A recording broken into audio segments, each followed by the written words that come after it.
Heroine లయ గారి గురించి ఎవరికీ తెలియని కొన్ని ఇంట్రెస్టింగ్ అప్డేట్స్ అన్ని కూడా ఇప్పుడు ఈ వీడియోలో తెలుసుకుందాం.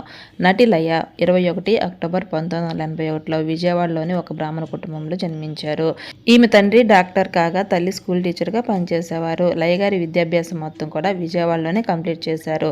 ఇక లయ గారు తన చిన్న వయసులోనే రాష్ట్ర స్థాయి చెస్ ప్లేయర్ గాను, దాదాపు 50కి పైగా స్టేజ్ షోలో కూచిపూడి నర్తకురాలుగాను ప్రదర్శనలు ఇచ్చారు. ఇక లయ గారి సినీ కెరియర్ విషయానికి వస్తే ఈమె 1992లో భద్రం కొడుకు సినిమాలో చైల్డ్ ఆర్టిస్ట్గా వెండితెరకు పరిచయం అయ్యారు. ఆ తర్వాత 1999లో స్వయంవరం మూవీతో హీరోయిన్గా పరిచయం అయ్యారు. ఇక ఈమె తెలుగు, తమిళ, కన్నడ, మలయాళ భాషల్లో కలిపి దాదాపు 40కి పైగా సినిమాల్లో నటించి ఎన్నో అవార్డులు, రివార్డులు సొంతం చేసుకున్నారు. ఇక ఈమె వ్యక్తిగత విషయానికి వస్తే 2006లో డాక్టర్ శ్రీ గణేష్ గొట్టి అనే ఎన్ఆర్ఐని మ్యారేజ్ చేసుకుని యుఎస్ఏలోని లాస్ ఏంజల్లో స్థిరపడ్డారు.